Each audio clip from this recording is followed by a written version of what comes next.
Welcome to the Sisterhood of Healing podcast, the podcast that wants to help you reach your best and most divine potential. Each week, we dive into topics concerning inner healing, wellness, and spirituality. We discuss strategies and practice from our own personal experiences regarding higher energies, trauma, and connecting to the divine as we take you through our own personal journeys to discover the highest versions of ourselves. In combination with guest speakers, we bring you a comprehensive guide to mental and spiritual wellness and the ability to connect to yourself and the world around you on a deeper level. I'm Nicole, and I'm Christina, and we are two sisters who want to take you along on our spiritual and healing journey. We are each on our own individual healing and spiritual path and bring unique perspectives regarding yoga, chakra healing, meditation, intuition, and trauma healing. Sometimes life is messy, sometimes it's confusing, and sometimes everything falls perfectly into place. Join us as we navigate the path to divine enlightenment together.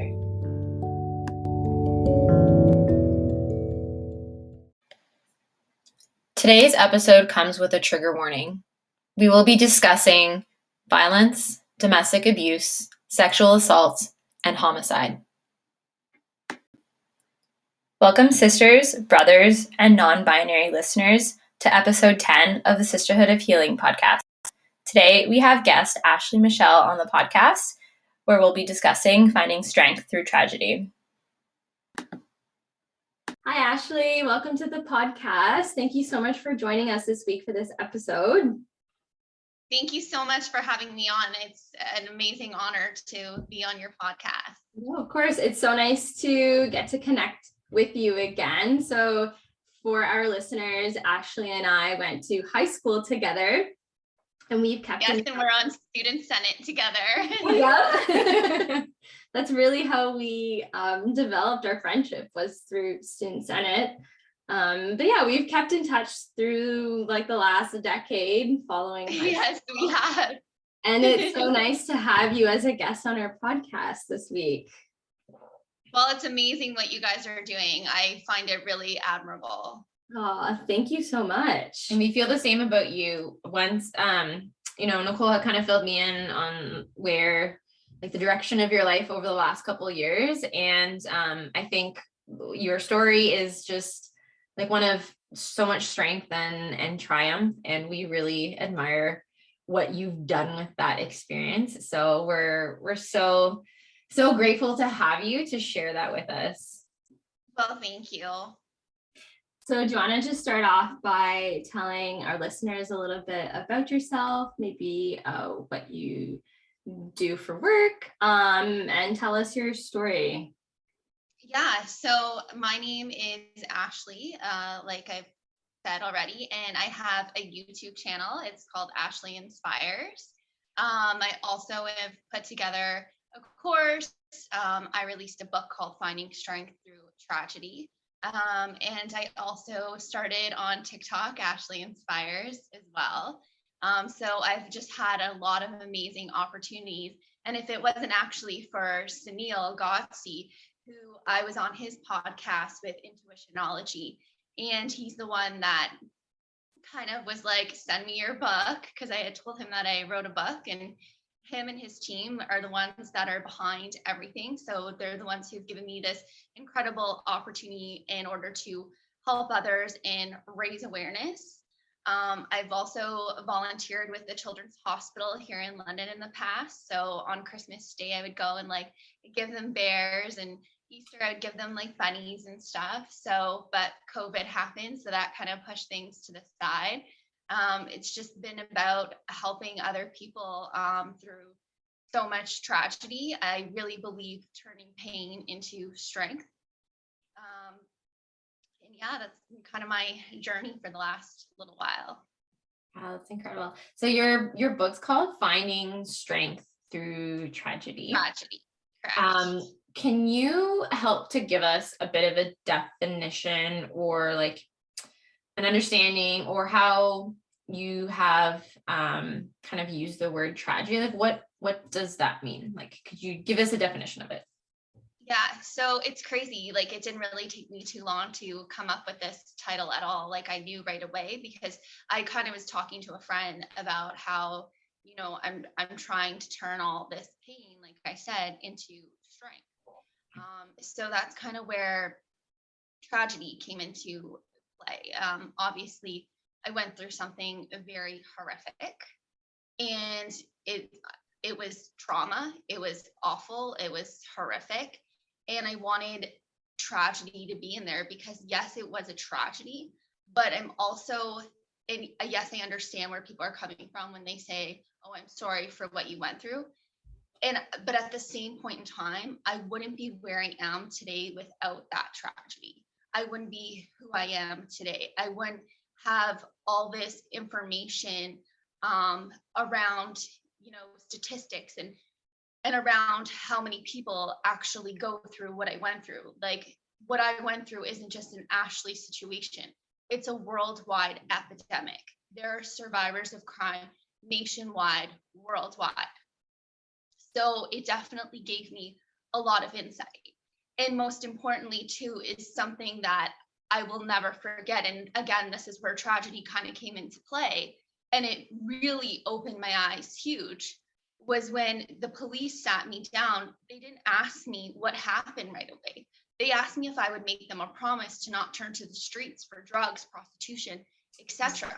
And for them to come out and say that to me was an eye-opening experience right then and there, because that just tells you the statistics for survivors of crime to turn to the streets for drugs and prostitution. And so that was like an eye opener right there. And that's kind of where tragedy comes into it, because so many people fall into that tragedy trap and they end up turning to negative solutions rather than a positive one. Like, when I see someone now put a needle in their arm, I don't ask myself why not. I ask myself why. I ask myself, what tragedy did they go through to get to that place? Or when I see somebody that's homeless, I don't ask myself, oh, they're a drug addict. No, now I have awareness around it. I think to myself, what horrific event did they go through in their life? What tragedy did they go through in their life to get to on the streets? Did they just lose their family in a fire and now they have nothing left? I think tragedy has just been so insightful, and it's definitely been an eye-opening experience, an eye-opening opportunity, because now I have more insight, more knowledge, more understanding around what tragedy actually looks like. Tragedy is someone who has gone through the unspeakable, the unthinkable. And, there's tragedy where you can turn it into strength. And then there's the dark tragedy where you don't end up seeing the light. You end up, thank goodness for me, I had a terrific support system, a terrific support network. But there are people that don't have that, or that don't see their value, or don't see their worth. And that's tragedy in itself. Wow. That's right there. I am speechless in how powerful your words are with what you just said. And you used the word opportunity, and you said that people can take their tragedy and I'm paraphrasing kind of what you said. So continue to live out this tragedy, or they can see it as an opportunity. And I think that's exactly what you did. And it takes incredible strength to do that. And like you said, having that support system around you is so crucial. But I think that it's possible, even without a support system, I would hope that people can still find the strength to do that as well. There's just, because you don't have that support system, not all hope is lost. But I think what you've done is incredibly amazing. And I know even with a support system, I'm sure it was still incredibly, incredibly difficult. But I admire you and commend you for taking this tragedy and seeing it as an opportunity and just growing from it. And in the little bit that we were speaking before we started recording, I'm just mind blown of what you've done with this. It's just so incredible. So yes, I commend you for that. Well, thank you. Honestly, I had to really step up and help other people, because it didn't sit right with me that there are like 14 and 15-year-olds, even 9-year-olds, 8-year-olds that witness these horrific, unspeakable events. And that just didn't sit right with me. And like, who's to say, like, that's someone's sister, that's someone's brother, aunt, uncle, cousin. And I can't sit back and do nothing about something that is so huge, and it's growing more and more, and it just, I needed to take action, I needed to step up, because I never wanted someone to go through what I went through or feel stuck or feel alone. I want somebody that's going through this to reach out to me and ask me for help. And so far, that's been my mission, that's been my goal. And I've had people reach out to me, I've had people in domestic violence situations reach out to me and ask me for help. I actually had someone from the States who was in a similar situation as myself. And all I did was be a listening ear for them. And then I provided them with a bunch of resources, so they could get the proper help, because I said counseling is vital, and really focusing on yourself is huge.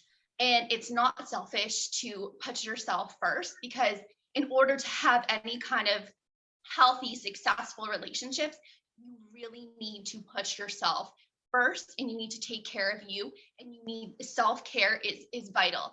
And you need to find what your passion, what motivates you, what drives you, because that's how you're going to start your healing process, is when you have the best relationship with yourself that you can. Yes. Yes. Yeah. 100%. Yeah. That's something that like we like with what we're doing in our project, that's something that we focus on too. And like something that I've realized over the last year and a half is like how important putting yourself first is, because, and I think as women too, society tells us that if we put ourselves first, it's selfish. And Yes. you are not, like, shame on you for thinking of yourself first. You should be putting others first. But that's when we get into all kinds of situations, whether it's mental, emotional, spiritual, physical, that we don't want to be in, but we've kind of been boxed into. Yeah, we have to be our best selves. That's how we're going to have successful, healthy relationships going forward. That's how we're going to find healing. Mm-hmm. Yeah, you need to fill your own cup before you can pour into other people. Yeah. And I think too, when people say you need to love yourself before you can love someone else, I've heard that contested, where people say, oh no, like, you know, someone, you can be broken and someone can come in and help you with your healing. But I think there's a lot of different levels to that. Like, you have to understand that it's important to put yourself first, even if you're in the healing process of learning that. I think just that realization of knowing that you deserve love first is important, regardless of where you are along that, like, that healing journey, that process, to learning, to becoming whole, to wherever it is that you're headed. Yes, you really have to self-evaluate, and you really have to self-reflect and ask yourself those deep, meaningful questions. Like, what is it that you want out of life? What is your short-term? What is your long-term goals? You really need to make a plan for yourself, and you need to stick to that plan. Yeah. And I think it's hard to remain consistent too. Sometimes, you know, there's all kinds of pressures around you. Sometimes it's hard to even be honest with yourself. Like, I know, like, Yes, me, like, I wasn't being honest with with myself in like situations in the past, and that's what kind of gets you into hot water. Yeah, and like learning what your boundaries are. Yeah. And not allowing people to overstep those boundaries. But then that's self-love. yes. Mm-hmm. I think boundaries are huge. I think really, like, again, asking yourself those hard questions, like, is this person serving a healthy purpose in my life? If they're not, then you need to cut ties with them. Like, that's what I had to do. And I don't care who that is in your life. I don't care if that's your family member. If you need to cut ties with them because they're not serving your purpose, or they're not helping you get to where you need to be, then you need to cut ties with that. I had to do that. Like, all that's left for me, for my family, is my aunt, my grandma, and my cousins. That's it. I had to cut ties with anything that wasn't serving my purpose, that was harming my growth, my journey in order to get to where I need to be. That's I very think it's strong of important you to have that mindset. Yeah, that's very strong of you to do, because I know like a lot of people say, oh, but their blood, like how can you cut blood out of your life? But if those relationships aren't serving you and they have more of a toxic role in your life, then there's no reason to keep those people around you. No. No. And I think you use the term, like, if it's not healthy for you, like, we know that, you know, drinking poison, that's not healthy for you. Why would you do that? We know that eating a lot of junk food, that's not healthy for you. Why would you do that? We're so conscious of what's physically healthy and not healthy for us, we forget about what's mentally and emotionally healthy. And it's so Exactly. easy for us to just be like, oh, like you said, it's blood, like blood's thicker than water. It's your family. How could you do that? But family can be unhealthy for you spiritually and emotionally, mentally as well. It really can be. It can be pure toxicity.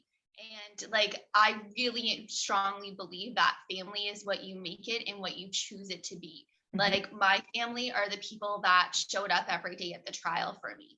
Those are the people that I have so much respect and admiration for, and who were honestly, like, they gave up weeks of their life to be in that trial every single day for me. And that's something that there's no amount of gifts, there's no amount of appreciation to show them for how much it meant to me to have them by my side day in and day out. Yeah. So you mentioned trial, and we don't want to sensationalize your story, as we had mentioned before we started recording. We want you to be here to tell your story, and to explain to our listeners how you've healed from that tragedy. But are you able to tell us a bit about your story? And that's just going into as many details as you want to. No, absolutely. So I'll actually explain something to you a little bit deeper than that. So in counseling, I really had to dig deep. And I know for personally from self-reflection is my trauma didn't start in 2016. It started at childhood. It started by like voices raised in my house. It started with my biological father slapping me across the head and calling me effing stupid. And it escalated, and then it was like being bullied in school and everything else. And then it was being in a toxic relationship in college, which was physical, mental, emotional abuse. And then it began to rise again. So a couple of weeks before the 2016 incident happened, I was actually jogging on a trail in broad daylight, thinking nothing of it, and I was assaulted in the park. And then a couple of weeks after that is when the incident happened with my ex, where he murdered one of his friends and then tried to murder me in the process. So I got a call around 5:30 in the morning. He asked me to come over to the deceased's apartment. That's where he was staying at the time. Also, he did have keys to my house too, so quite scary when you think about it. And so I went there. It took him 45 minutes to meet me. We went upstairs. He locked all the doors from behind me. And then it was horrific. And I knew that the only way, and this sounds kind of strange, but from watching criminal shows, I knew that I couldn't show fear. I knew that I had to be cool, calm, and collective, as messed up as that sounds. That was the only thing that was going to save me. So I had to like kind of talk him down. I had to like kind of be that calming voice in that situation, which was the most difficult thing ever. But my fight or flight kicked in, and I said to myself, like, you want to get out of here, don't you dare show fear, because it'll get you killed. I was assaulted. I was strangled. All my blood vessels around my neck were swollen. I had a knife pointed to my back. I had sponges thrown at me, telling me that I better clean up. I was told to shut the F up. It was horrific. I had my pants pulling down multiple times to try to have sex with me in the apartment, which obviously I said no to. I had my phone taken away instantly. I had all the locks locked behind me. And that was another thing too that I really had to. So he got charged with forceful confinement, uttering threats, and there was one more charge that he had. Anyways, he said that he would not plead guilty to the forceful confinement, that I could leave at any time that I wanted, which was horrific when my Crown attorney told me that. And she's like, well, you can go through another trial if you want to, but it's not going to add any time. And so every day before the trial, too, this is how messed up our criminal system is, that what ended up happening was he got double time and a half served for every day before the trial. He can apply for full eligibility in 2030. Wow. So that wasn't a life sentence that he received for the murder of No, he actually, so he wanted to plead manslaughter, which we all know manslaughter is like an accident. Yeah. This was no accident. I don't know how much information you have read about this, but in the trial, I found out new things that I didn't know, because for the pre-trial, I couldn't stay. I could only give my statement and then I had to leave. But for the trial, I could stay and hear the full thing. So the deceased actually died from blunt force trauma to the head and the neck. And he was beaten to death. And he was alive for 2 to 3 hours, and he watched him die for 2 to 3 hours. Wow. So there's negligence there. Yeah. Yeah. Yeah. There is no ownership at trial. There is no nothing. Wow. I'm speechless. Yeah. I'm so sorry that you had to go through that. Thank you. That's a lot to live that experience and then have to relive it at trial and then go. Oh, not only that, after trial, you now have to fill out forms again, and you have to retell your story to the board that deals with parole. So the parole board, essentially, I had to fill out paperwork with them. And now, like, this is like a life sentence for me and the deceased's family. So now we get parole packages in the mail. So we get like testing scores, we get all that information. So it's a lot. I mean, it's overwhelming. Like, I could be having a great day and then all of a sudden receive one of these packages in the mail, and you never know when you're getting them. And so I always, like, if it hurts this bad for me, I can't imagine what it's like for the deceased's family. So I always reach out to them and tell them I just got a package in the mail. So they're somewhat prepared and they're not, totally like not in the loop or surprised when they do get it. So I try to be as much as a support for them as I possibly can be, because they were an amazing support system for me. They said if I had to go through another trial, they would be there for me every day. They've had me over for Christmases, just incredible individuals. Oh my God. You mentioned how like difficult it was to tell your story over and over and over again. And I cannot even begin to imagine that.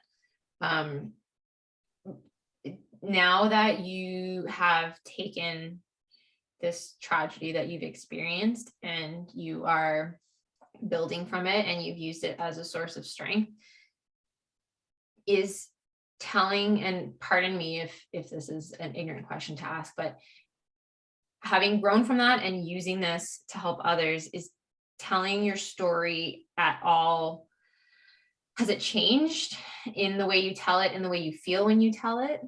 Or is it, I don't know how to word this, but is it now that you're using it to help others, is it more of a source of strength, or is it still just as difficult, as painful every time? I think it's a teaching tool and a teaching lesson for other people. It's definitely hard to, tell the story, but at the same time, I think if my story can save one life or however many lives that it can save, if it can bring that awareness factor, then that's that's the only goal, no matter how hard or difficult it is for me to tell my story. At the end of the day, it's not about me. It's about helping and inspiring other people. It's about getting my message across. And you know what, this may sound like kind of conceited, but I never once thought of myself in that. I never once did. You know, I always thought about the deceased's family. I thought, how could they go through something so horrific? I mean, even when after the incident happened, I went, it was like a couple months after, I went back to the hospital to volunteer. I've gone to kids' funerals that their parents know that they're dying of cancer, etc. And I can't imagine how hard it is then, and then how hard it is to get a knock on your door saying your child was murdered. Like, no matter what the situation is, I commend them and I give them so much strength, because I could never imagine going through something that horrific. Not to say anyone's trauma is worse than anybody else's, but to be a parent and know that your child is not coming back, when you know that in your heart that you're the one that's supposed to be gone first, not your child. Yeah. No matter if they're, 8 years old and have cancer and die, or if they're 25, 26 and murdered. It's horrific. Wow, that I feel like everything you just said, it just speaks to you as a person. Yeah. You are so kind-hearted and thoughtful and always putting others first. And you've not once identified yourself as a victim, really. Like, you've been, you know what? As a support. Sorry, go on. Victims. Yeah, which is so empowering. Thank you very much. But the word victim, it's funny that you use that. I hate that word so much. And let me tell you why. I don't think any single person is a victim. I never once looked at myself as a victim. I think that people that go through trauma, tragedy, something so horrific in their life, I think that is strength like no other. I think that you are a survivor. I think you are a warrior. I think that you are courageous. I think that you are brave. And we need to start using the positive context rather than the negative context, because when we use words like "there goes the victim," that degrades someone's self-esteem, self-worth, confidence. Everything is degraded. Mm-hmm. Yeah. Mm-hmm. Wow. Yeah, put a positive spin on it. Wow. Okay. I knew you, so you were Nicole's friend growing up, and I still picture you. Nicole's like, we're going to talk to Ashley. I pictured you as this little 15-year-old girl still. I was 20, you were 15. Just pictured you as this little girl, and to know what you've been through, my heart breaks, but to see how you've come out of that, I'm just like, wow, like I just look up to you so much for what you've been through and your perspective on it. Like, and I have no words. Like, I'm just so awe-inspired by you right now. Mm-hmm. Yeah, I'm having a hard time not crying right now, to be honest. Yeah, especially because we know you and you never want to see, like I said, you're Nicole's friend, but I mean, Nicole, I care about Nicole's friend. So you never want to see someone that you care about in pain or to have to suffer in any way. So to know that what you've been through, it makes me emotional, but it makes me even more emotional in a good way to see how you, like, the strength that you found from this. It's just incredible. It's just incredible. Yeah. I'll tell you, like, it wasn't always that way. Like in October of 2016, before actually it was the weekend of Thanksgiving, I tried to end my own life. And I thought to myself, how selfish could that be on my part when the trial was coming up? Like, my only purpose and my only goal in this was to have justice be served. And I would love to tell you that happened, but at the same time, I don't feel like that happened, because I feel like I don't understand how you get double time and a half served every day until the trial. I think it's absolute bullshit. It's mind-blowing that that's what happens after something so horrific. Like, I don't understand how you can come out of jail and you can have a family, you can have kids, how is that even possible when the deceased is never going to get those opportunities? He's never going to get to walk down the aisle. he's never going to get to have kids. He's never going to get to experience any of life's amazing opportunities. So why should somebody that took that away from him get to experience that? That's what I have a hard time with. And I think those are probably the most difficult things to process about this whole thing. The whys, like the things that aren't fair, the things that are beyond your control. And like I showed up for trial. I gave my testimony. I did everything I should do. I'm a good person. I'm helping others. How is this fair? That, like, how do you deal with that? Like, how do you deal with that sort of injustice? How do you process those things? Because I imagine it's incredibly frustrating, among other emotions. Well, so after the trial happened, there was the victim impact statements. So we gave those statements, and we had an overwhelming amount of statements. So that really didn't do much on the whole, time served, mind you. But then when he does get out or does apply for full eligibility, then we give another impact statement. So I think just including all of this in my impact statement about how I feel and why I feel it, hopefully will give some ramification and will help somehow. I don't know that it will. I wish I had more power and control over our justice system, but unfortunately, that's not in my hands. I don't get to make those final calls or those final decisions. Do I think it's right that he can apply for full eligibility in 2030? No. Do I think it's right that he sat on the stand and said that he found God now? I don't think that makes you a patron saint because you found God. And then you get to work out. This is the thing that I struggle with too, is this is what our tax dollars go to. So he can, I love the gym. I would live there if I could. And he can work out 2 to 3 times a day. That must be nice. I'm lucky if I can get to the gym once a day. And then he can take courses. He just got his GED, etc. Come on, give me a break. I can't take a course because it costs too much money. But you can get courses and you can do all that. It's mind blowing. And then he has a job in jail and he gets paid for that job. It's $8 an hour, but that's still $8 going into a bank account. Yeah. Then he has money when he gets out too.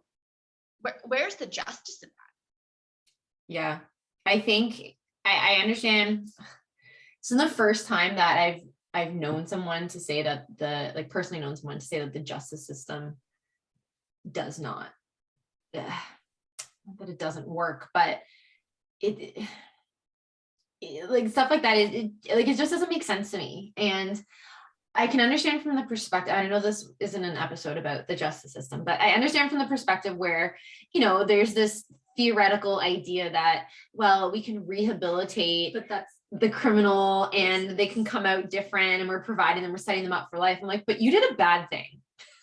Yeah, our criminal justice system isn't to serve justice, it's for rehabilitation. Yeah, which is problematic. We're better. Yeah, I really like that you guys brought up the word rehabilitation because yes, okay, let's say you went in for something minor, you got into a car accident or you sold drugs. I believe that those people can change, right? Sure. They got into the wrong crowd, sure. Yeah. But child rapists, sexual offenders, murderers, do you really, really think that they change? No, I will tell you that they get worse and worse because they learn how to manipulate the system. Mm-hmm. I know for a fact that my ex is in there right now telling them everything they want to hear. He went to school for police foundations, for criminology, for God's sake. I am sure he is feeding them every single thing that they want to hear right now. Do they involve, with this whole situation, or now that he's in jail, are there psychologists, psychiatrists involved? Yeah. Him? Yeah. So they have to be able to identify this manipulation, right? Yeah. You would think, but then again, look at Carla Homolka, for instance. She's out, there's other people that are out on the streets. There's other murderers that have, there was this guy, for instance. This happened, I believe, in Hamilton. He was domestically violent to his girlfriend. he got out on good behavior and he ended up murdering her. So like, it is horrific. It is so awful that that's what ends up happening, that those kinds of things slip through the cracks and somebody's life ends up getting taken as a result. Mm-hmm. Like, this is where I come into, like, I do think about myself in this perspective, is that if and when he gets out, who do you think that he's going to want to get even with? It's going to be me. I'm the one who called 911. I'm the one who testified against him. Like, I mean, that's something I think about every day. Am I gonna, like, people have asked me, oh, are you gonna like change your name from it? No, I'm not gonna I'm not gonna run away from somebody. If and when that happens, then it happens. It's messed up that he got out of jail then in the first place. Mm-hmm. But hey, like, I can't control somebody else's actions. I can only control mine. Yeah. Mm-hmm. Yeah, you can only put yourself in situations now where like you're safe, right? You can do everything that you can do to protect yourself. Well, you know, they're like, well, you can get a restraining order. And I'm like, yeah, I'm sure a little piece of paper is going to keep him away from me. Yeah, I'm sure that's going to put fear in him, 100%. I love how so many people have these solutions, like these, like, laws do not apply to people who are consistently breaking them. Like, Yes, they do not care. He's been to prison. He doesn't care. They do not care. They do not care. No, not at all. I think it's completely ridiculous that you're going to, like, somebody in a domestic violent relationship, you're going to give the abuser a piece of paper and you think that that's going to make him stay away from the survivor of the domestic violence. No, it's not. That piece of paper does nothing. People are still dying. That piece of paper is not saving their lives. Their lives are still being taken away daily as a result. A woman dies every week of domestic violence. Mm-hmm. Like, that's messed up. And that's only what we know. Mm-hmm. Yeah. I actually had, I don't know if I make this about me for 5 seconds, but I had a friend who in 2016 was murdered in Hamilton. I'm so sorry. A coworker, and who I worked close with, who I was very close with, and he had previously been in the system receiving support for mental health issues, but he was known, he was just constantly in and out of the hospital, and you know, made his way into her apartment one night, and they didn't even go to trial. Like, there was such overwhelming evidence that he was guilty that they didn't go to trial. But it does happen. When you're saying it happens every day, like, it does happen every day. And now this is my friend and Nicole's friend, you, who have experienced this. And like, there's not even a 6 degrees of separation there. It's common. Like, violence against women, a broken justice system is, it's evident. Like, we can't deny that it's there. And people who haven't experienced it, I think, take these laws and rules and these pieces of paper and they're like, yeah, it works. And you're like, no, it doesn't.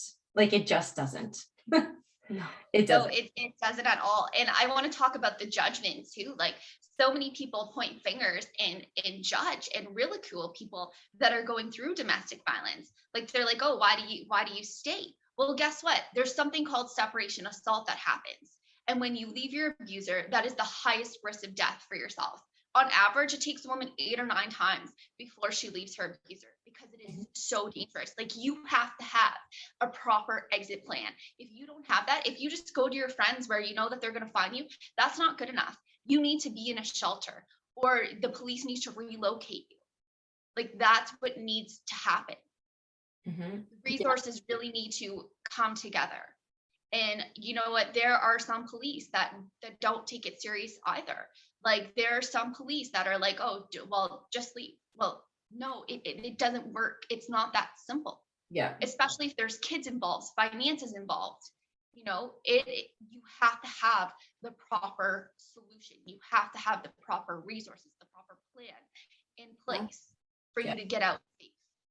And I think it's so easy. I've heard this from other people. I mean, you hear it on movies. I've read about it. People say, well, yeah, why didn't you just leave? Just leave, just leave, just leave. Like, it's not that easy.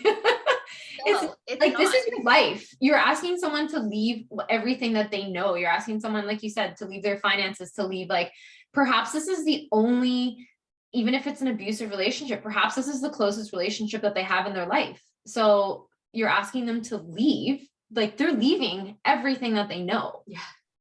Not only that, too, it becomes an addiction almost. You know, you get used to the abuse. You think that's what you deserve. You know, it's like a drug addict being addicted to drugs. It's the same thing. You get addicted because you think that that's what love is. You might not know any different because that might be the only relationship you ever had. Mm-hmm. Yeah. Or, you know, your upbringing might have been that toxic. So then you yourself didn't have the proper resources to not get into a toxic relationship. Yeah. Yeah. The person's in a position where they didn't know any better because that's what they've learned. Mm-hmm. It's learned behavior, right? What you see is what you know. Yeah. And it's sad to say that, but it's the truth. And like, even for myself personally, like, I have actually been judged as a result myself. Like, people are like, oh, you didn't see this coming. Mhm. Oh, like, yeah. I've literally had comments like that from coworkers and stuff like that. And it, I mean, it's so rude and disrespectful. And I understand, like, unless you've been through something horrific, maybe you don't know, but I wouldn't walk up to somebody and say to them, oh, that black eye is your fault. I wouldn't walk up to somebody and say, oh, you didn't see that punch coming. Like, you don't say that to people. You just don't say those comments. You Mhm. know, I strongly believe that you really be careful with your words, because words hurt people. Mhm. Yeah. And like, of course, I didn't see this coming. You want to see the best in somebody that you care about. Your mind doesn't go to, you're going to be a murderer.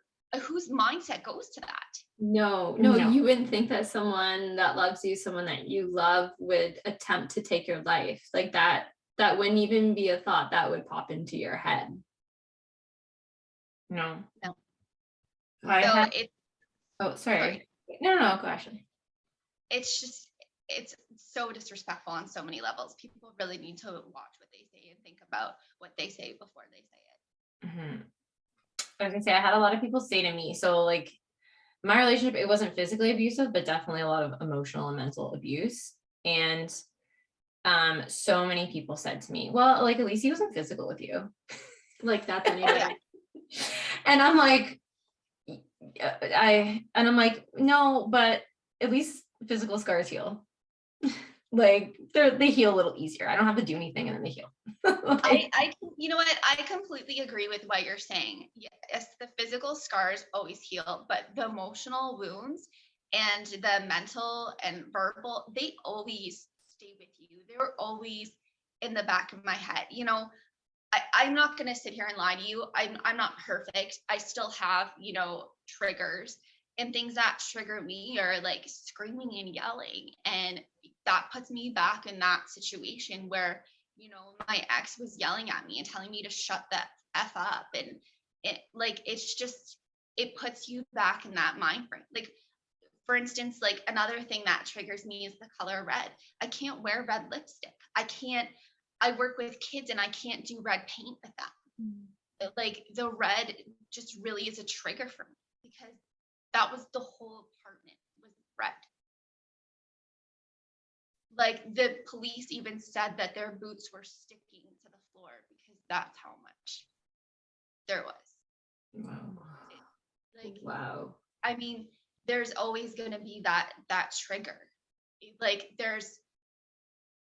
so he had these boots, and he said that he stomped on the deceased as well. And he had these boots, and every time I see these boots on somebody, it's a trigger. It's a trigger.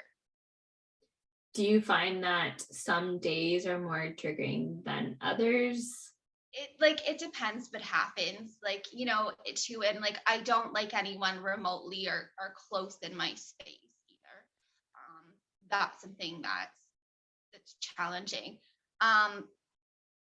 I think that I know what my triggers are and I identify them. And because I know what they are, it's almost easier to take care of. Like I don't use the color red. I don't wear red lipstick. Like I kind of know what I need to do.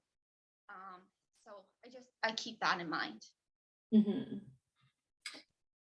No, go ahead. No, I was just gonna ask a question.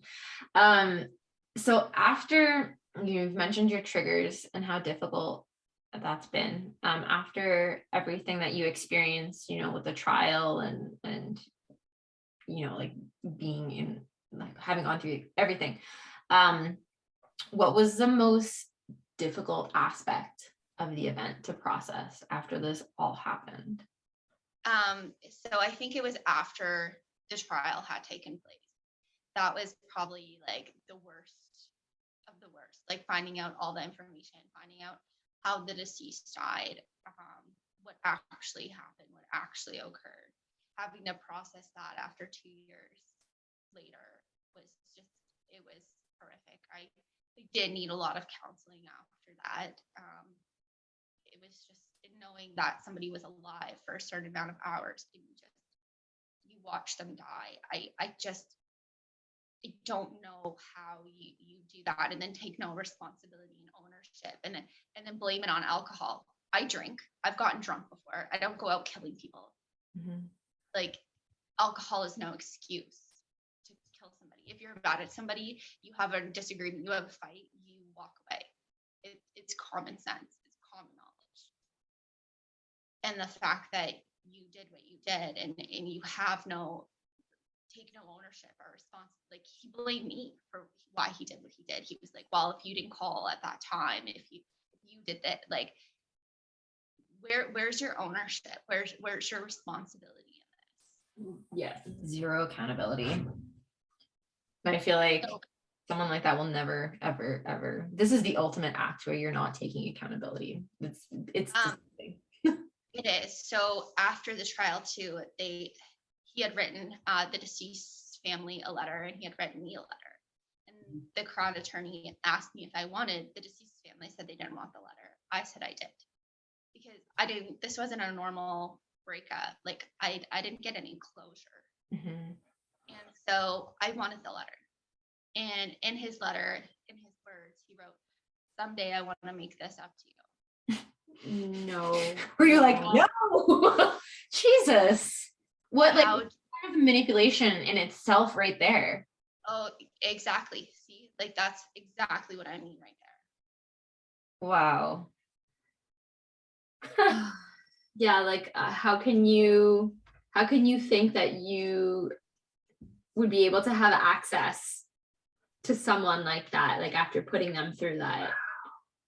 I will say my emotions were really effed up after it all happened because at first I didn't see the murder for who he was. I saw the guy that I like cuddled in bed and laid next to. And so I did have some worry about him, which sounds so effed up. But now I understand domestic violence more because I'm like, they stick up for their abuser. And I know it's different levels, but I still have that like worry about, like, I didn't separate the two, I guess, correctly. Like I saw them as two different people. I saw Will and then I saw like the murder aspects. And it was crazy. But finally I had to like put it together and be like, no, this is the person that did this. This is the person that did this horrific thing. And it took me some time to get there, but I did. Like I knew that there was this, I had to really remind myself that this actually happened. Because at first I didn't even believe that he was in jail at first. Like I had to have the police tell me over and over again that yes, he's in custody. Because yes, the worry, fear, panic didn't come into place as well because he had a key to my house. And I was scared to go back to my own place. Like they had made arrangements and asked me to like stay with a friend for a while. They even suggested to me that I find a new place and I move because that would be what would be healthy for me, given that he was at my place a lot. So that's that's what I did. I ended up moving. I ended up, getting my feelings sorted out. And that's part of my course. I really believe feeling everything that you need to feel when you need to feel it. When you run away from those emotions or don't feel it, and you're not messed up because you still care about somebody that did something horrific. Like, I had to learn that. I had to learn to process those emotions. And then I had to learn to hate. I hated him. I went into a stage where I had this love for him. And then I went into this stage where I had this absolute hatred. I had so much anger inside of me. I said to myself, how could you love somebody like that? You go through all these different stages of emotions. It's like a whirlwind. It is an emotional roller coaster. Like, you go from love to hate really quick. Oh yeah. And I love that you said, like, you stressed the importance of having to feel your emotions, because I think as humans, it's just easier to push them down and move on and pretend like everything didn't happen. But that literally just shows up in so many other ways in your life if you're not processing those emotions. Yeah. Even if those emotions are effed up, I think it's important you feel that. Of course, you're always like, especially if you have kids with your abuser or etc., like, you're always going to have that feeling that that's your child's parent. Yeah. However, it's, identifying those emotions, and it's coming to terms with those emotions and understanding that person isn't who you thought that they were. And that takes time to get there. Yeah. It's not like, your feelings are not an overnight thing. Like, it's a process, and that's a journey in itself. And that's part of the healing journey as well. Yeah. So you talked about how you felt your emotions, and that was part of how you healed. What other steps did you take to your healing after you experienced this tragedy? So it was difficult. I came home and just wanted to sleep every single night. I became like super antisocial, where I was the most bubbly, outgoing person. Like, I would talk to anyone, everyone. But I just became like very, very antisocial, where I just wanted to sleep because I didn't want to have to experience everything. I didn't want to relive it, rehash it in my head over and over again. So it was a couple months that because I was working 2 jobs at the time, and one of them was actually for Good Life Fitness. And so I ended up going back to work in November of 2016. And I did my first shift, and then I was like, you know what, you need to get back into working out. I think that counseling and the gym saved my life, and my support network. Those 3 things saved my life. I cannot tell you how vital it is and how important it is and how instrumental it is to get into counseling right away. And that's what I talk about in my course too. And I give different links, because I know, like, let's face it, a lot of people live paycheck to paycheck, or, like, financially can't afford it because they have 3 kids or etc. And I think it's so important that people, like, such as myself, list those free resources that are out there, because people don't know what they don't know, right? So I definitely think that it is vital. Rather, if you can't afford it, there is different resources out there that are free that will help you. There's government funds that you can apply for as well. And I just think counseling is so vital. Like, you can sit there and you can talk to your friends until you're blue in the face, and I'm not saying your friends are judgmental, but it's nice to get that outside opinion. It's nice to get that professional opinion as to what you need to do and how you need to move forward. And it's nice to have somebody that is like a sounding board and will just like listen to you. And I've done MDMR and I've done all of that stuff, and it's been amazing. Or EMDR, sorry. That was a tool that was really, it was intense. It helped a little bit for me. I mean, it wasn't the full thing that helps. So they make you go into like the moments of your trauma, and then they like tap you on your knees, or, tap you on your shoulder and stuff like that. And they make you go back and relive your trauma. And it's really in depth. I mean, you really have to be willing to go back to those moments It's a lot of work. It's a lot of self-reflection. It's a lot of digging deep, and it's a lot too about acknowledging where your trauma actually started from. Like I said at the beginning of this, my trauma didn't start in 2016. It started at childhood, and that's something I had to be willing to talk about and to address, because if I wasn't willing to address everything, how could I heal? How could I get better? Yeah. What is MDMA?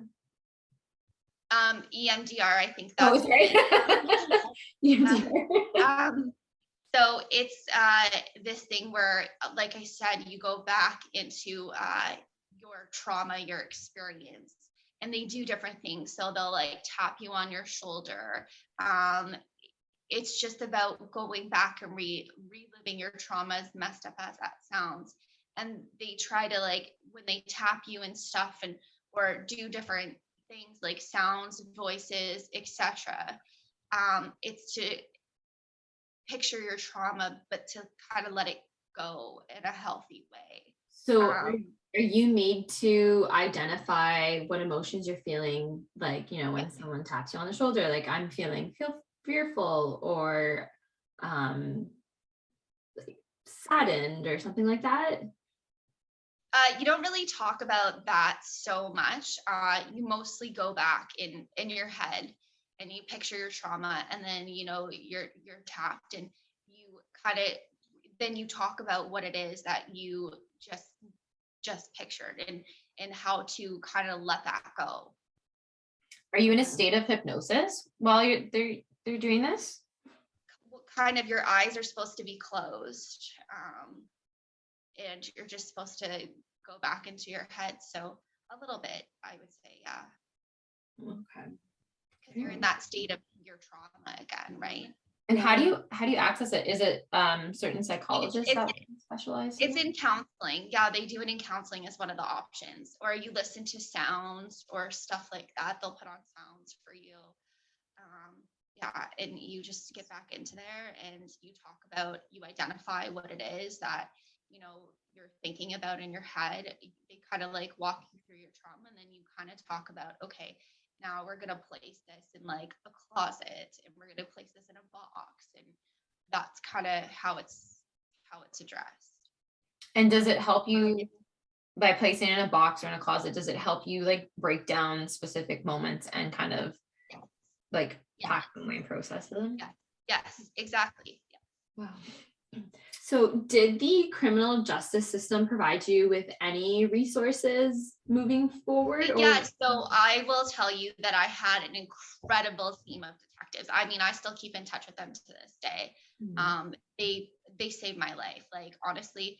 And I've had some like uncomfortable situations that I've been in the last couple of years, where I was like, I called them right away to address it. Like I was at a bus stop late at night, and I was coming back from the gym, and somebody approached me and tried to like lure me into their car. So I immediately that car was actually later in a sexual assault earlier that night. So yeah, I've had different situations come up since. And there was this one incident too, where I was followed from not far from my house to a Starbucks. I was followed the whole way there. And then it was a guy on a bicycle, and I told them, and there was later another incident with this guy on a bicycle. Like, it's messed up. So they have really been there for me and really supported me. Because I'm just so hyper vigilant nowadays, where like I'm really, really aware of my surroundings, probably too aware. Like I carry a whistle in my bag, like I have different strategies in my head. But no, like they were an incredible team, and still to this day, amazing. And they got me like, so there's like a counseling kind of service at the police station that gets in touch with counselors and then like sends you off to that counselor. And she was terrific. And then there's also another process that you go through too, where a police officer will come to your house and do a safety check. So I actually have, it sounds really messed up, but I have wood in all my windows. That was part of the safety check. Wood, like to keep them closed? Yeah. And then so if anybody tries to open my windows, they can't open them. And then I have like wood at my balcony door as well. Mm-hmm. Yeah, that's such a good idea. Yeah, to that is a have. smart idea. That is a smart idea. Yeah, and there's like different bells and different sounding alarms too that you can get. So I haven't gotten those yet. I probably should. But yeah, it's definitely it was an experience going through that. And then there was one other experience actually the day that I went to the police station, and they told me I could leave at any time, but I was like, I'm not leaving. Like, I'm willing to give you every detail, every statement that you need. So there's a process where you have to get completely nude.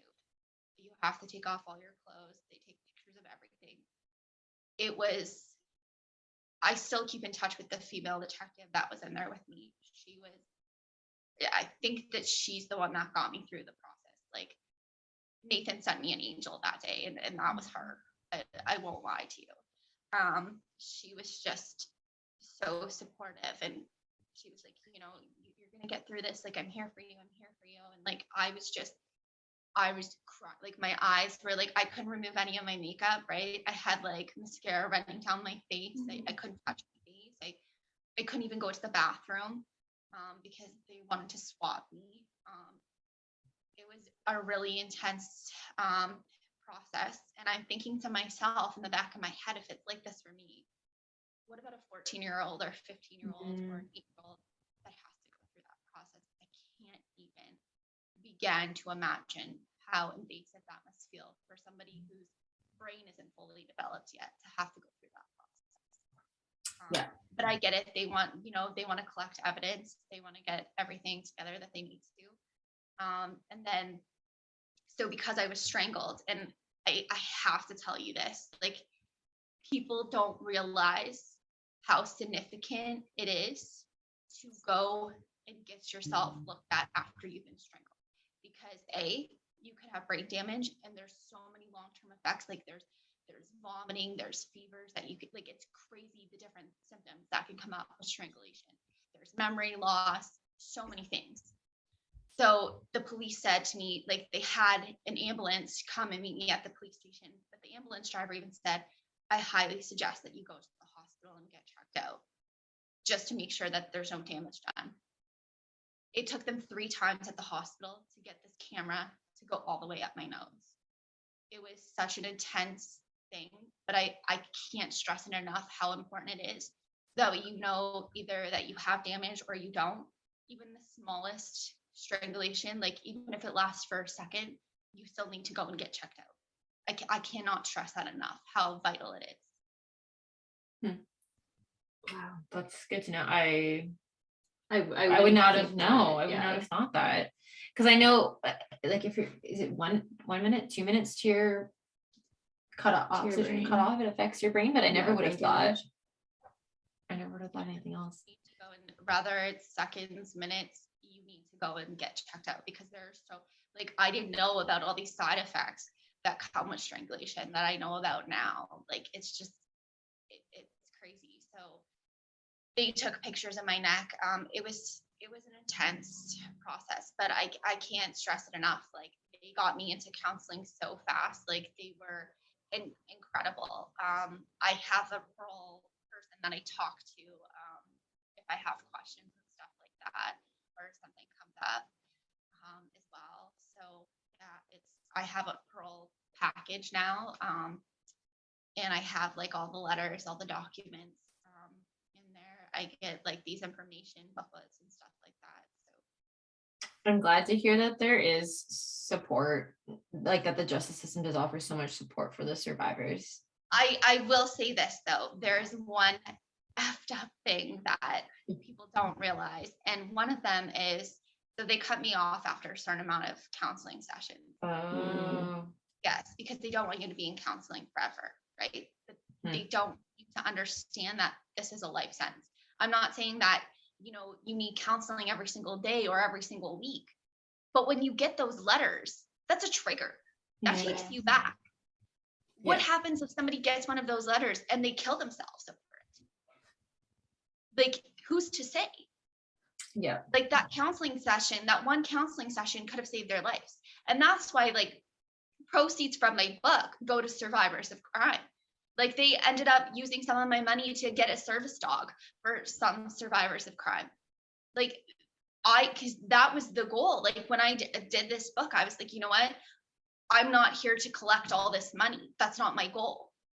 My goal is to like, if that person, that 15-year-old or 14-year-old needs one more counseling session to get by, and I can provide them with that, then that's it. That's what I want. That's what I need to know. I need to know that somebody else is being helped and getting what they need so they can move forward with their lives. I don't want to hear about a suicide or a suicide attempt. Yeah. Oh, that's so selfless of you. Like here you are continuing to still like not make it about you, and like it sounds like the way that you are healing through this is by helping others heal. Mm-hmm. Yes, absolutely. I have to inspire other people. I never want people going through the darkness that I felt, or I never want somebody to feel like they're alone or by themselves.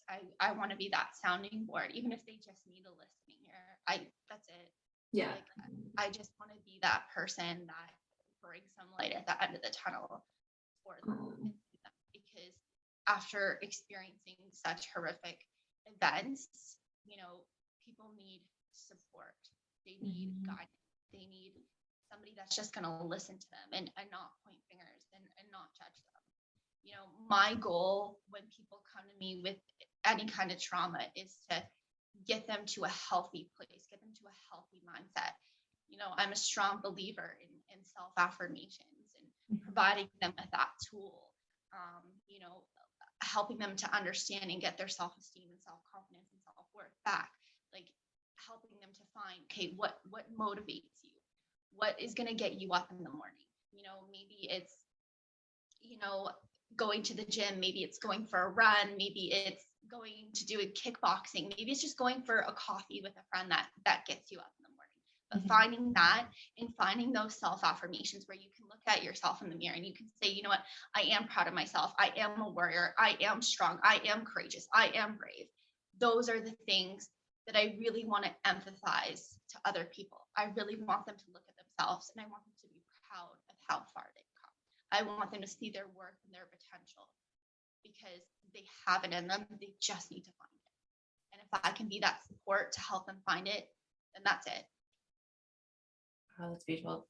Those are a lot of really good kind of first steps as well that you just listed to healing. And you've got a lot of really, like you've undertaken a very courageous journey, and you've done a lot to really heal yourself. What would you say was the greatest roadblock to your healing? I think the greatest roadblock to my healing was survivor's guilt. I hated myself for being alive. I hated myself. I thought it was so unfair that I was alive. I felt so much guilt for crossing the street. I felt so much guilt for going to work. I felt so much guilt for just taking a breath. I felt so much blame. I put so much blame on myself. I blame myself for everything that happened. I went into a deep, deep depression where I felt so unworthy. I felt so unlovable. I felt like I just didn't deserve happiness. I didn't deserve to be here. And I mean, that's something too that I'm still working on to this day. So I've been with somebody for the past 8 months, and he's amazing. He's great. And sometimes I don't know how he puts up with me, but he does. And probably the first real love that I've actually had. And he's even identified this with me. He's like, you know what, Ashley, sometimes I think that you don't think that you deserve to have love or happiness. Like, it's something that I still struggle with. And the fact that he can like identify that and say that to me and like understand that that's how I'm feeling says so much and speaks so much volumes to him, and being patient with me and understanding that that's how I feel. is amazing. Like he's really supportive of all this too. Like on the anniversary of the tragedy, he actually gave me a card and wrote in it how proud Nathan would be of me. And like I do these podcasts and stuff because I know, and I have a book out and all of this stuff, but you know what? I know that if roles were reversed and it was my life that was gone, I guarantee you guys would be sitting here having a conversation with Nathan, because he would give the shirt off his back for anybody. He was the same way as myself. And so I know that he would turn this tragedy into so much strength. I don't have a doubt in my mind about that. And I'm so grateful, and I'm so thankful that, I'm here now. I feel grateful for all these amazing opportunities, such as writing a book, such as, having somebody in my life that I literally just actually introduced him to my grandma and my aunt and my cousins, and they adore him. And he's so supportive of everything. He's like the first person I send a blog to, and he tells me how amazing it is. And he thinks that I have the biggest heart in the room, and he's just so supportive, and I'm so thankful. And like, in all honesty, I dated a couple people after Will, but I still had my guards up. I was still like, and for me, I guess because of everything that I've experienced and gone through, I was always picking the players. I was always picking the toxic ones. I seeked a lot of unhealthy relationships, and that's because that's what I knew, right? And so I really had to dive into that and into counseling as well. Every single relationship that I've been in, I've been cheated on. So it's hard to trust. But this guy is just he's phenomenal, and it's been such a, yes, there's been bumps in the roads and stuff like that for sure. I'm not gonna lie, like I'm not the easiest person to be in a relationship with. I know that. I have work to do every single day, but he's been great. Like he's been very understanding, very patient, very empathetic. Just been there for me, and I'm truly grateful for that. I honestly had given up on the idea of love. Like I had come to terms with just being on my own for the rest of my life, and being independent. Not, because I was so busy, I had a set schedule for myself. I had a set routine for myself. But he came into my life unexpectedly. Like I really believe it's not when you're looking for it. And I guess he knew me back in like 2014, which I wasn't even aware that we had a conversation, but he was aware. And anyways, he reached out to me on Facebook, and he told me how much my videos were helping him. He's like, you're helping me without even knowing it. And then we went out for some drinks. He asked me if there was anything that he could do for my book and for everything that I was doing. And I said, well, why don't we go out for some drinks? So we did. And then, and he was such a total gentleman. Like I asked him back to my place after we had drinks, and he sat on the whole other side of the room, didn't even kiss me. And then he said to me, he's like, is it okay if I give you a hug, please? Thank you. And so he like gave me a hug goodbye, and yeah, that was it. And then he's like, I really wanted to kiss you, but I didn't want to like overstep the line. So yeah, he's so sweet, like a complete gentleman. Like on Valentine's Day, for instance, this is crazy. We went out for drinks, and then all of a sudden he pulls something out of his jacket. And it's a Pandora box with like a beautiful locket necklace. And I'm like, no way, like I wasn't expecting that, because he had given me a card and printed off all these pictures for a frame. And yeah, and then we're at the restaurant, all of a sudden he pulls out this Pandora box. It was so sweet. So I've never been a fan of Valentine's Day up until I guess now.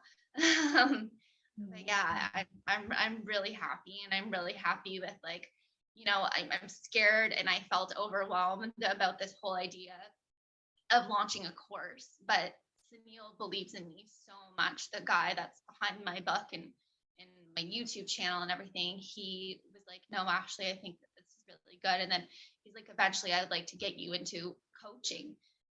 Because there's been people that reached out to me lately that said, like, why aren't you doing coaching? And I'm like, what? Like, not me. Like, that's crazy. And yeah, and it's crazy because in the summertime I went out with some friends for a drink, and for some reason the server felt like she could confide in me. And she had lost her boyfriend. They had been dating for 2 years and he died. And that's too has been like another huge thing, to not take anything for granted. There was somebody that I volunteered with at the hospital actually, and her husband was just found unresponsive. I cannot imagine going through that. I couldn't imagine that at all. Like, that's why you cherish every day. Like, there's been people on TikTok who have 3 kids and who lost their child. I can't imagine going through such a horrific event. I think that takes so much strength. Losing your significant other, losing anyone for that matter. Like, grief is an awful, awful thing to have to go. And I feel like as you age, it gets harder and harder. I mean, I just lost, so her name was Helen, and she was like practically a mother figure in my life. Like, we'd go out and we'd have dinners every week at her house. We'd go to the market. Like, we'd spend so much time. Like, I took days off of work to go to her.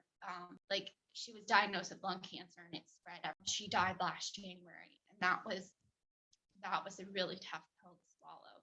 Sorry to hear that. Around not going over there, and I felt this guilt. Like, why can I save her? Like, why can I do more? Like, you know. And I know I'm not a cancer doctor. I know I'm not a specialist, but it broke me.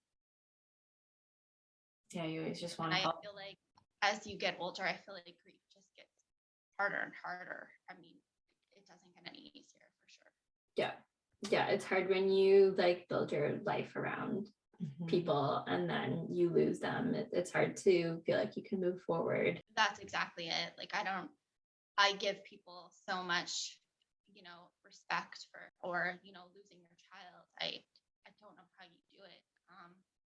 I think it's the hardest thing that you can do, but it takes so much strength to go through that and to rebuild yourself and restructure yourself and go through all that. It's just, again, it's all about turning that pain into strength. Like, the deceased's family actually has a website up for him. So they have a foundation in his name, which I think is remarkable, the work. I've been on the committee myself, actually, to plan different events for the community in honor of the deceased. And that alone is just, it's amazing that there's still that legacy for him.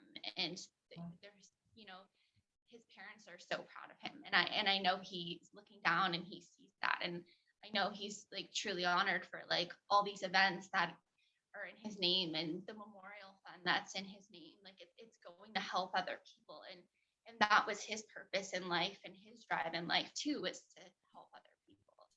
And he's doing that right now with his legacy. Yeah. Yep. Definitely carried on. Oh man. Yeah. So what have you learned about yourself because of going through this experience?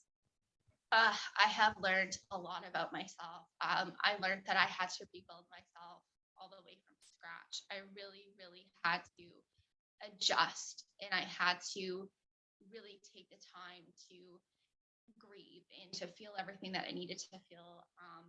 I've gone through PTSD, depression, anxiety, and like I was talking about this with an officer last night, actually. And PTSD, is something that I thought like war vets got, and I thought like first responders get. I never thought in a million years that I would tell you right now that I have PTSD. Like, I was with my nurse practitioner actually, because she wanted to see me weekly, and I sat down with her and we went through the test. And she said to me, yeah, you have PTSD. And I had to come to terms with that. I mean, I knew I had a little bit of anxiety in the past, but nothing to the extreme that it is now. I had to like really relearn myself. Like, I can honestly tell you that the Ashley that was in that apartment that day, she died mentally, emotionally, physically. Like I had to rebuild myself all over again from the ground up. I am now like more vigilant, like I said. I'm more aware of my surroundings. I had to like reevaluate every single relationship in my life. I had to look at things for what they truly were.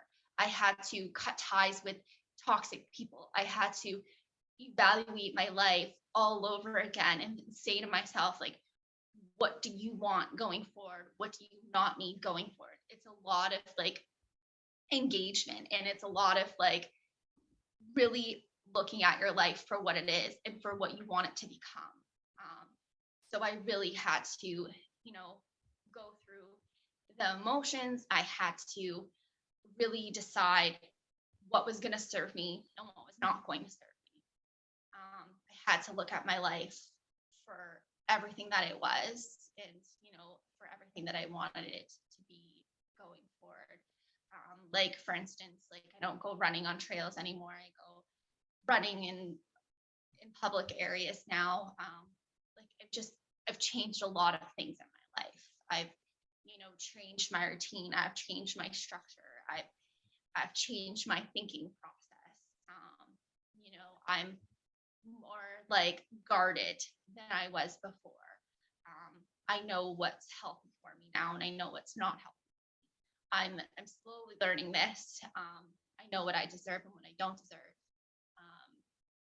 I'm learning that sometimes that I have to just put myself first, because I can't help other people unless I'm helping myself as well, right? Like if you're unhealed, you can't help other people. You can't just put a band-aid on it and think that it's fixed. You have to do the work. You have to put in the effort. You have to be dedicated not only to other people, but you have to be dedicated to yourself. Mm-hmm. Yeah, first and foremost, that's so important. Yeah. Kind of circles back around to what we said in the beginning. You've got to put yourself first, like understand exactly self-love, that self-worth. Yeah. And it takes a lot of work, like you said, a lot of work. It's not easy, but how much are you worth to yourself? Exactly. Value yourself. Yeah. Yeah, I can imagine how hard it would have been for you to basically rebuild yourself. And I commend you because I think you've done such a great job with it. Like you've been able to rise from the ashes and really take a terrible tragedy and really like form it into something great. Like you are helping so many people. Mm-hmm. And also simultaneously, like not just take your, like you were processing a tragedy and rebuilding yourself at the same time. Yeah. Like that's just mind blowing. Like that takes incredible strength. Yeah. I just admire you so much. Well, thank you so much. But I have to be that sounding board for other people. Like I can't sit back and not do anything. Like I'll tell you this quick story. There was a girl actually, and she was like probably maybe 14 or 15 years old. And she was at the back of the terminals at my mall. And she pulled down her pants, started urinating. And you know what? I didn't think to myself, oh my God, this girl's on drugs. I thought, oh my gosh, what if this girl has, been drugged? Like somebody drugged her. Somebody gave her the date rape drug or something. That's where my mind went to. So I said to myself, wherever this girl goes, I'm following her and I'm going to get her help. So I told like the driver, I said, like, listen, if you don't call 911 right now, I am. Like she started foaming from the mouth, everything. So I waited with her until paramedics arrived because there was no way I could just go home that night and not like that's someone's sister, that's someone's brother. That's, like I couldn't do that. I couldn't do that. I couldn't just leave her. That stuff didn't sit right with me. And I so believe in like doing the right thing and being there because you don't know what that girl's going, and to just leave somebody in harm's way when she's 14 or 15 years old. Like if something happened to her, I would feel horrible. So I needed to get her to safety. Like that's my goal in life, is to get people to where they need to be, and to help them in a safe manner. You're such an ambassador for everything that is good and right. I think, like, you said like you're vigilant, obviously you're vigilant to see that, to not just like, I mean, how many of us would approach someone who has, you know, in public pulled down their pants and is urinating? Like, you would probably avoid that person because, like you said, you would think that they're on drugs, you would think, but you have the ability to put yourself in their shoes and think, not, oh, this is wrong, but there's something not right about this. And to step in when somebody can't step up for themselves is so important. So yeah, you are an ambassador for everything that is good. Yeah. And thank you so much. But 14 or 15 years old, like, and then my mind goes to sex trafficking and all this horrific stuff. And I'm like, I can't leave somebody in harm's way. Like, that's not who I am by any means. Like, there's been other people that have been screaming and yelling at themselves, or walking almost in traffic, that I've like stayed and like called 911 on, because I would feel horrible if anything were to happen to these people. Like, I feel like I really need to step it up and be that person, be that driving force. That, you know what, maybe I got that girl help, and you know what, maybe she's doing really well now. That's what I want, you know. I again too, like, I did a placement at a crisis center, and I worked with teen moms, and I had a 14-year-old with twins. And then guess what? Years later, she came back to the gym that I worked at, and she signed up for a membership, and I saw how much change was in her. It was phenomenal to see her go from this 14-year-old with twins to seeing her be like, I'm here for a gym membership. Like, what an amazing transformation that was to watch and to see. Like, it's just, it was an honor. And to sit down with those teen moms, and to, like, I was teaching them basic manners because they didn't even know please or thank you was in their context. You know, it was such an incredible experience, and to change their perspective of thinking too, because so I talked to them about my bad relationship in college and how it was abusive, and they're like, oh, you're a college student, you're successful. They're like, bad things don't happen to you. I had to change their mindset, their way of thinking, because they just thought that bad stuff only happens to them. Wow. This is the thing. Trauma doesn't care if you're upper class, middle class. Trauma does not discriminate. Yeah. I've heard a lot of times in different contexts, you know, like you said, oh, you have a college degree, or people saying like, oh, you have a good job, or like, not necessarily a person living, but oh, like, you live in a big house, you live here, you drive this, you have that. That doesn't make you exempt from trauma, from tragedy, from these experiences. Like, we are all humans. We are all walking the same green grass. Like, it doesn't discriminate. Like, life does not discriminate against people. No, it's happening to everyone. Yeah. Yeah. So I agree with what you both are saying. Like, people are so unaware. People lack knowledge, you know, they really do. Yeah. So there's a big lack of, like you said, knowledge, education. I learned a couple of years ago so I'm a teacher, in a PD session, we learned about sex trafficking, and our speaker was a 23-year-old girl who was picked up literally down the street from me. And it's a pretty affluent place. Like, it's happening all around us. It is. And, you know, with you being a teacher too, I'm sure you've noticed this, but like with COVID, like, yes, COVID's serious and everything, but my thought just didn't go to COVID. My thought went to, oh my gosh, those people are now stuck in abusive situations. And I have conversations all the time. And say that student that you teach, maybe that was their only lunch, the only meal they had that day. And now they're at home for weeks, months on end, listening to abusive, toxic parents fighting, or, you know, they're being in violence themselves and not having food to eat. You know, school might have been the only safe place for them. Yeah. And now they don't have that. Like, that's where my mindset went when schools were closed, when all that stuff was happening. That's a conversation that my coworkers and I, or like social worker and I, like we had all the time, was these poor kids who are like, school is their only safe haven, and now they're stuck at home in these very terrible situations. Mhm. Yeah. That's the mindset when with COVID was it Yeah. just like violence skyrocketed. Yeah. Yeah. Oh, 100% it did. Yeah. So how can listeners learn to recognize domestic abuse and violence, and what can they do about it if they're experiencing it or are in similar situations or know someone who's experiencing it? I think the best thing that you can do is be supportive and not be judgmental and pointing fingers like, why don't you just leave? Why don't you just leave? Like, people need to realize like that's the highest risk of death for someone to leave their abuser. I think that people need more knowledge and more understanding and more awareness around it.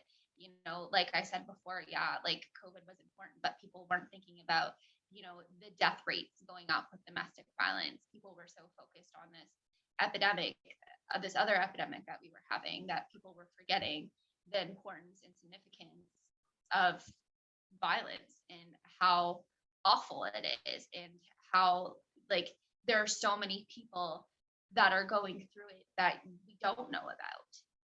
I just think getting that insight and getting that clarity and being that non-judgmental person, like, you want somebody who's in a domestic violence situation, you want them to feel comfortable and feel secure when they're talking to you.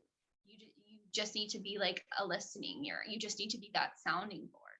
That's what somebody in a domestic violence situation needs. They don't need ridicule.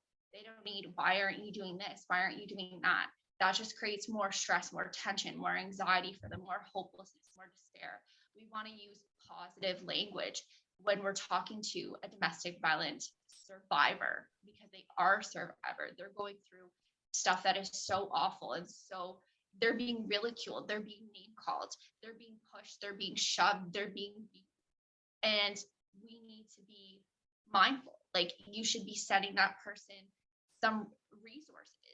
You know, you should be being the best support that you can be, because if you're not willing to step up and be there and gain that clarity and insight, then what are you doing? You have to be willing to just listen. Just that's all somebody who's going through trauma needs. You know, we're so quick to point fingers and to give all this negative feedback.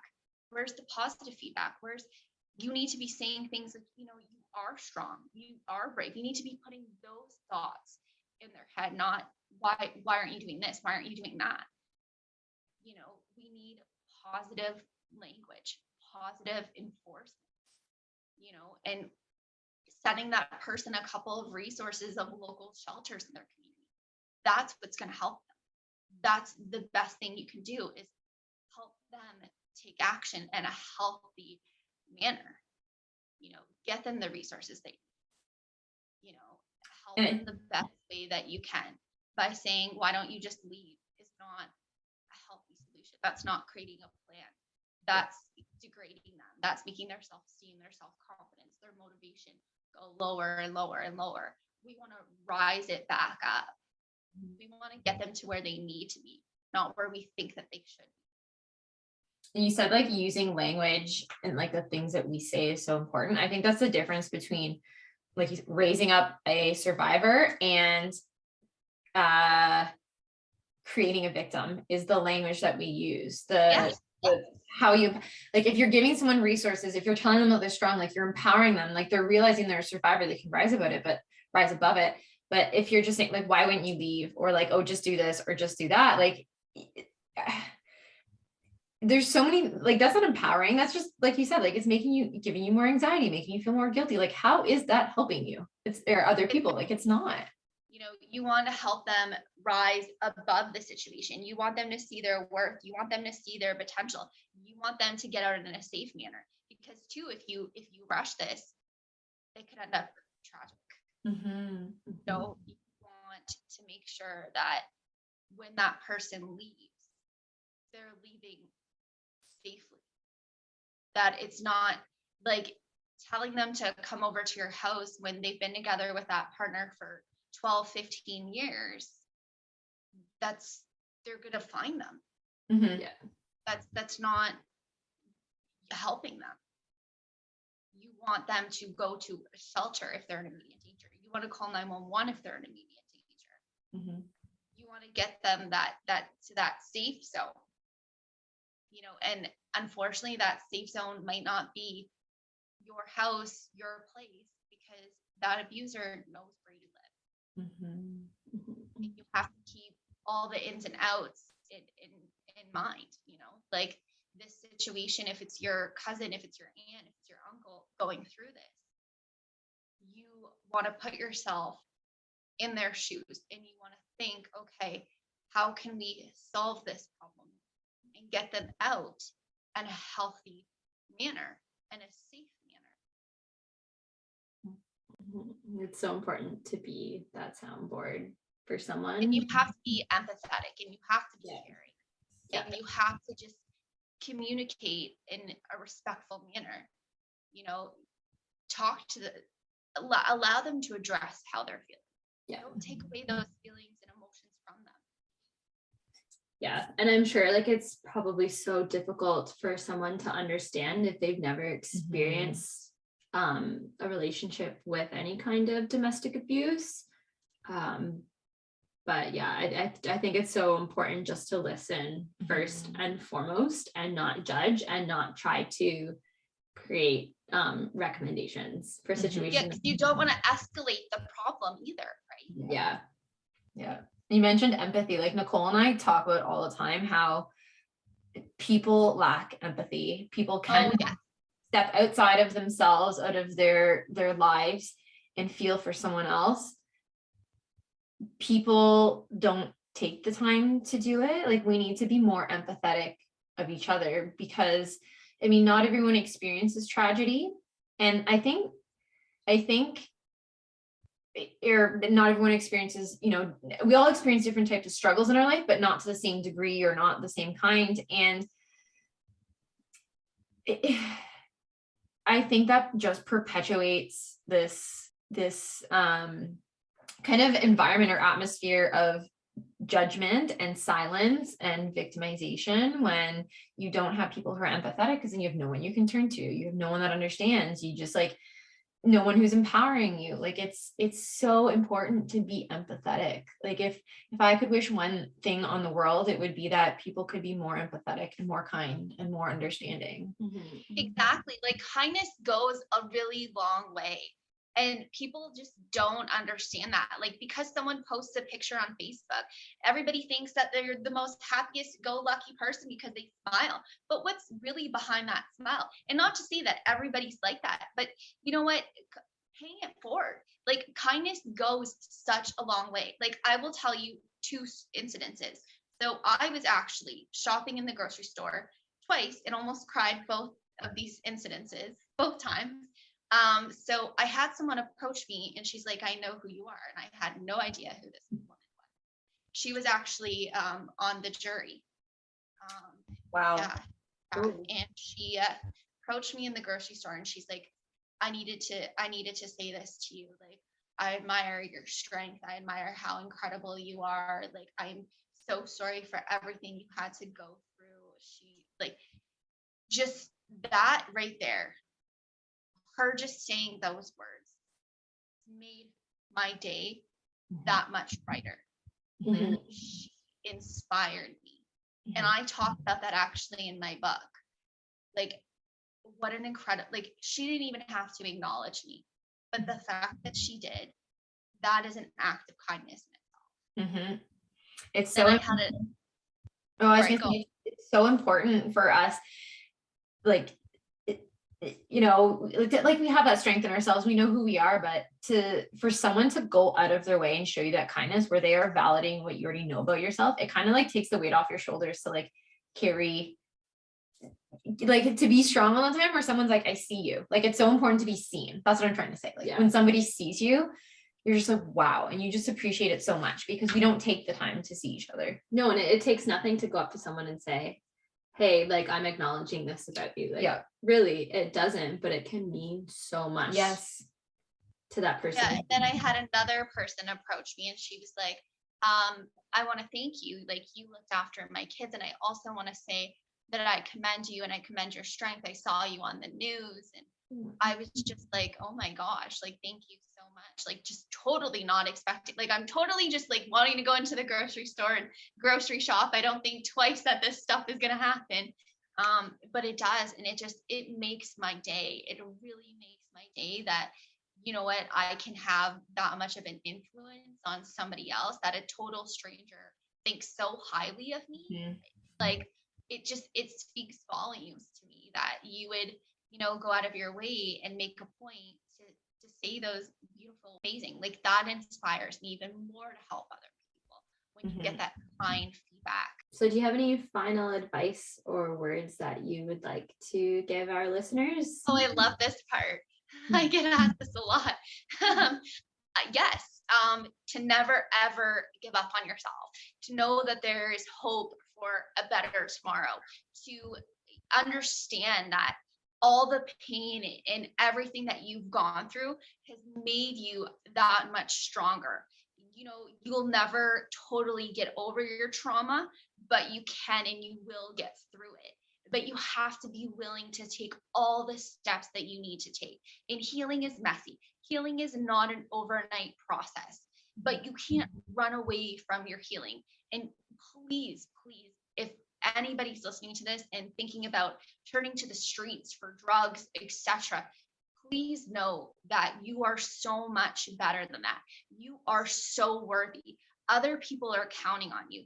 And someday, that horrific story that you went through, I hope that you would share that with other people, because I think everybody who's been through some horrific trauma and can stand up and share their story and be open and honest about it, I think that takes so much strength in itself. But I think that that's also a teaching lesson and a teaching tool for anybody else that is going through it, because there are so many people living through this. There are so many survivors and warriors of crime every single day that experience it.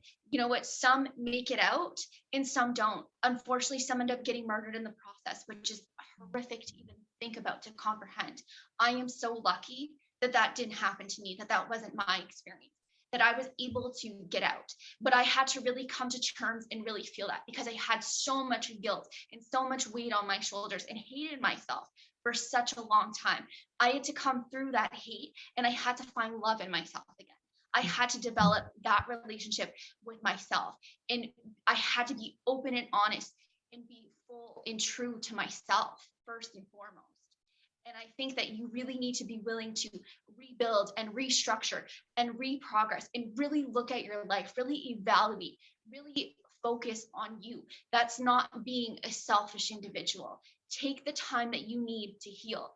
I'm still on a journey of healing and self-growth. I'm still learning every single day what it's like to be the best version of myself that I can be, so that way I can be at my best to help other people. I still have weaknesses, and I try to turn those weaknesses into strength. I go and I ask for help. I ask for, advice. I ask myself what I can do better so I can move forward in a healthy manner. It's all about being engaged. It's all about self-awareness. It's about having an attitude, a mindset of self-growth. It's being able to look at yourself and look at the situations for what they are and coming out of them and showing, there is light at the end of the tunnel. There is that. We all go through storms in our lives at some point, somehow, but it's looking and it's overcoming and it's shining and it's finding that spark in you again. What makes you happy? It's having those people in your life that are just going to constantly build you up. And that creates strength in itself. It's having hope for a better tomorrow, a better future. It's having that law of attraction and putting out those positive thoughts, putting out those positive affirmations, looking at yourself for the warrior that you are inside and out, and believing in yourself and knowing and believing that you're unstoppable first and foremost. Because if you're able to get through something so horrific, you you should really look at yourself as a shining star that you are, because, going through something so horrific in your life and being able to look at it for what it is and using it to help inspire other people and to, motivate yourself is a beautiful thing in itself, where you can look at your situation and you can look at your story and say, you know what, it got me to where I needed to be. And you know what, now I'm using that story. I'm using my lessons in life to help other people, to enrich other people's lives. And that is my only goal, first and foremost, is to inspire as many individuals as I possibly can. Wow, I tip my hat to you. Like, Thank you so much. have 100% inspired me. Oh, you're so sweet. Thank you so much. You guys have inspired me too I commend you guys by doing this podcast. You're helping so many people and you're getting amazing stories out there. And I think the both of you should be so darn proud of yourselves for doing this. It's amazing. I am so happy that you guys are doing this and having this beautiful, amazing platform and bringing people together and shining light on stories that, can really impact other people's lives. Oh, thank you. Thanks so You're much. welcome. You actually rendered me speechless. I feel like I have goosebumps.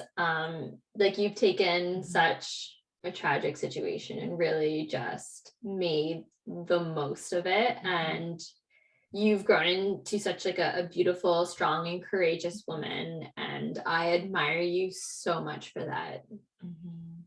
Well, thank you so much. I had to for other people. Other people need me, and I need to be that sounding board. Oh, you have such a big heart. Yeah. Thank you guys so much. So do you. Look at what you guys are doing. Phenomenal, honestly. I really have so much respect and admiration for you both. Thanks, Ashley. You're welcome. So we will link in our show notes and on our Instagram page a link to your book, your Twitter, your YouTube page, and your Facebook page. Is there anything that we missed where listeners can reach you? My TikTok. Oh, TikTok. Yeah. Do you want to just we are going to link it, but do you just want to let our listeners know your names on your socials? Sure. So on Facebook, I have my Ashley Inspires page. I also have my group Finding Strength Through Tragedy. I also have my website, ashleyinspires.com, where you can not only purchase my book, but you can also read blogs. I have my YouTube channel, Ashley Inspires. And I also have my TikTok account, Ashley Inspires.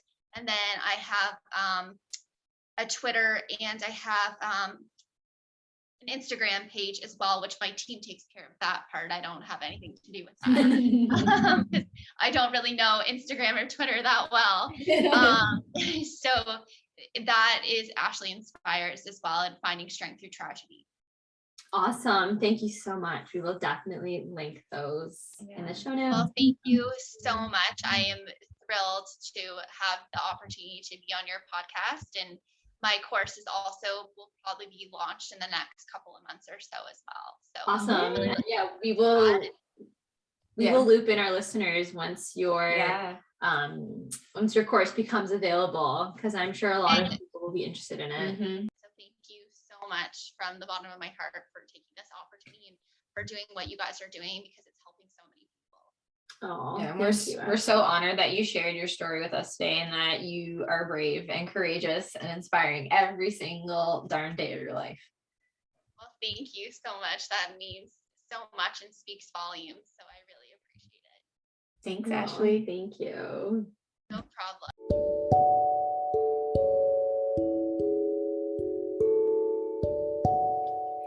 That's it for our show today. Thanks for joining. Remember, you can always reach out to us on our socials, on Instagram at sisterhood_of_healing, or on TikTok at Sisterhood of Healing. We love to hear from you, so please reach out to us at any time. Thank you for journeying with us today. We'll see you next time.